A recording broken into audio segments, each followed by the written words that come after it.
Hello guys, welcome back to Thakurgaon blog part 3। এই যে সকাল সকাল আমরা রেডি হয়ে গেলাম এবং রেডি হয়ে আমরা নাস্তা করতে যাচ্ছিলাম এবং আজকে আমাদের গন্তব্যস্থল হচ্ছে পীরগঞ্জ কমলা বাগান। এবং নাস্তা করে আমি এবং আমার ভাই নানুমণির লাগানো সেই পোস্টারের সাথে কয়েকটা ছবি তুলে নিলাম।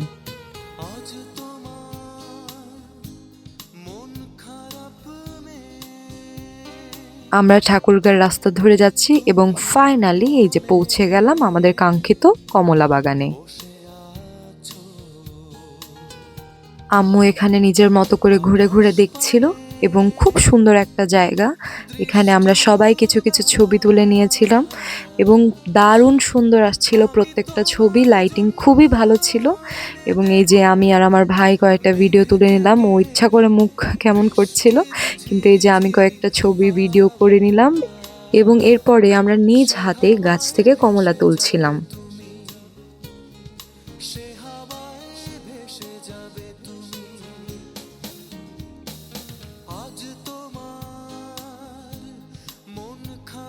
এবং পরপরই আমরা একটা চেয়ার দেখতে পেলাম, আমরা সেখানে কিছু ছবি তুলে নিলাম এবং এরপরে আমরা কমলাগুলো কিনে এই যে বের হয়ে যাচ্ছিলাম কমলা বাগান থেকে। এরপরের গন্তব্যস্থল হচ্ছে বালিয়া জিন মসজিদ। চমৎকার একটা মসজিদ এবং মসজিদ থেকে ঘুরে ফেরার পথে আম্মু জিলাপি খাচ্ছিল, আম্মুর খুবই প্রিয় গুড়ের জিলাপি, এবং আমরা কিছু বড়া খেলাম।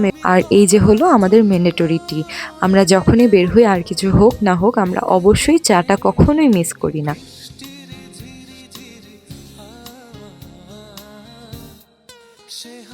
এবং আমরা চাটা এনজয় করলাম গরম গরম লুচির সাথে। এরপর আমরা ঠাকুরগাঁও সার্কিট হাউসে কটা ছবি তুলে আমরা চলে যাচ্ছিলাম বাসার উদ্দেশ্যে। আজকে আমাদের দাওয়াত ছিল। দাওয়াতে আম্মুর মামি নানু খুব মজার খাবার রান্না করেছিল এবং ফিরে আমি এবং আমার ভাই কটা মজা করে ছবি তুলছিলাম মেমোরি হিসেবে রাখার জন্য। এবং এরই মাধ্যমে থার্ড ডে শেষ হয়ে গেল। দিনগুলো কিভাবে জানি খুব দ্রুত শেষ হয়ে যাচ্ছে। আমাদের আর মাত্র একটা দিন বাকি।